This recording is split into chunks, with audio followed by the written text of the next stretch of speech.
Los sistemas operativos han venido evolucionando a través de los años, ya que los sistemas operativos se han apegado íntimamente a la arquitectura de las computadoras en las cuales se ejecutan. La primera computadora digital real fue diseñada por el matemático inglés Charles Babbage, 1792 y 1871. Aunque Babbage gastó la mayor parte de su vida y de su fortuna intentando construir su máquina analítica, nunca la hizo funcionar adecuadamente porque era un diseño puramente mecánico y la tecnología de su época no podía producir las ruedas, el engranaje, levas y otras partes mecánicas con la alta precisión que él necesitaba. Sin embargo, sin tener que decirlo, la máquina analítica no tuvo un sistema operativo. Primera generación, 1945-1955. Bulbos y conexiones. Aquí las máquinas se construían a base de bulbos. Estas máquinas eran enormes y llenaban cuartos completos con decenas de miles de bulbos, pero eran mucho más lentas que las computadoras caseras más económicas de nuestros días. Aquí una sola persona diseñaba, construía, programaba, operaba y daba mantenimiento a cada máquina. Toda la programación se llevaba a cabo en lenguaje máquina absoluto y con frecuencia se realizaban conexiones para controlar las funciones básicas de la máquina. El programador reservaba cierto periodo en una hoja de reservación, iba al cuarto de la máquina, insertaba su conexión en la computadora y pasaba horas esperando que ninguno de los 20.000 bulbos se quemara.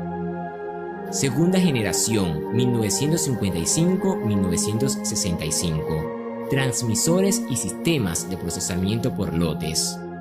Con la introducción del transistor que modificó todo en forma radical, las computadoras se volvieron confiables. Aquí se empezó a dar una separación entre los diseñadores, constructores, operadores, programadores y personal de mantenimiento.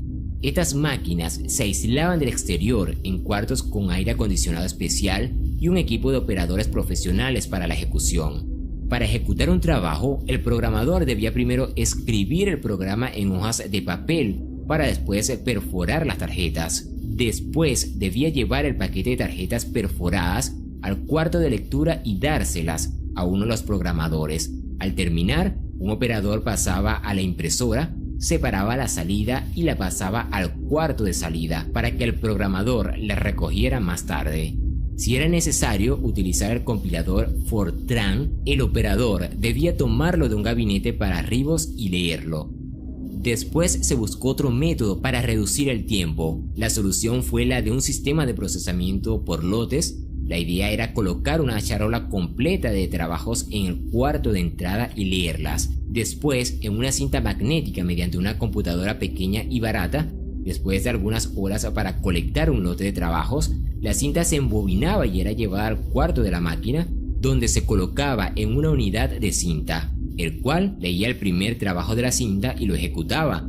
La salida se escribía en una segunda máquina. En lugar de imprimirse, al concluir el lote, el operador retiraba la cinta de entrada y de salida, reemplazaba la cinta de entrada con el siguiente lote y llevaba la cinta de salida a la terminal de impresión fuera de línea. Estas computadoras se utilizaban para cálculos científicos y de ingeniería. Tercera generación, 1965-1980. Circuitos integrados y multiprogramación. Aquí existían las grandes máquinas que se usaban para el cálculo científico y por otro lado existían computadoras comerciales para el ordenamiento de cintas e impresión por los bancos y las compañías aseguradoras. Por lo tanto, existían dos líneas de computadoras.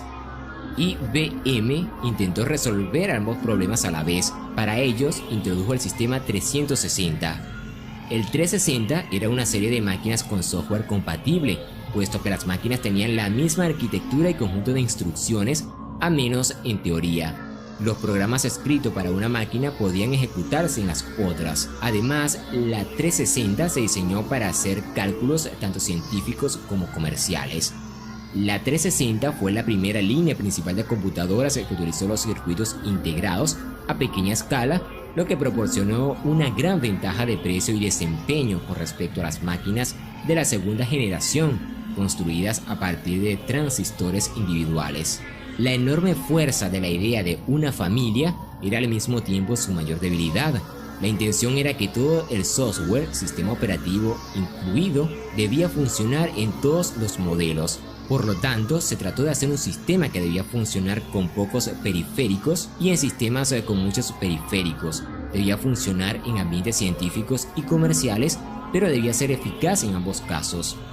El resultado de esto fue un programa formado con miles de líneas de lenguaje ensamblador, escrito por miles de programadores con miles y miles de errores que requería una nueva versión para corregir los errores. Pero a pesar de su tamaño y problemas, la OS 360 y los sistemas operativos similares a la tercera generación, producido por otros fabricantes de computadoras, realmente pudieron satisfacer en forma razonable a la mayoría de sus clientes. Aquí se hicieron populares sistemas de programación como la multiprogramación. Un problema era el tiempo que se perdía en la entrada-salida. La solución fue la de partir la memoria en varias partes con un trabajo distinto en cada partición.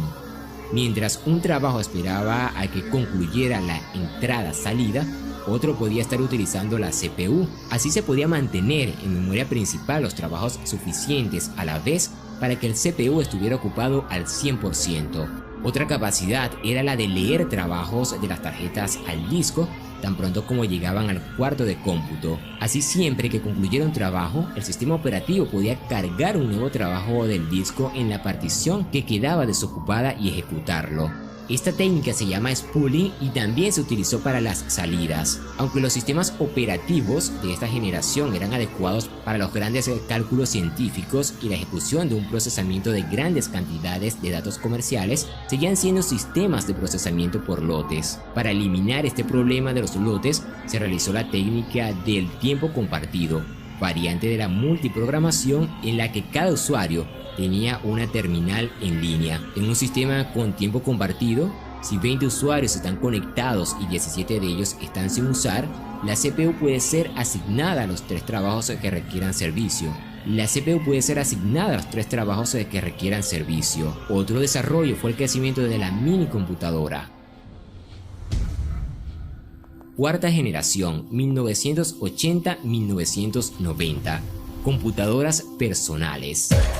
Las computadoras personales más poderosas utilizadas por empresas, universidades e instalaciones de gobierno reciben el nombre genérico de estaciones de trabajo, pero en realidad solo son computadoras personales grandes, las cuales se conectan entre sí para formar una red. Así como las computadoras crecieron, así lo hicieron el software, el cual se elaboraba con una interfaz amigable al usuario, lo que indicaba que estaba asignado a personas que no sabían nada acerca de las computadoras y además no tienen la intención de aprender.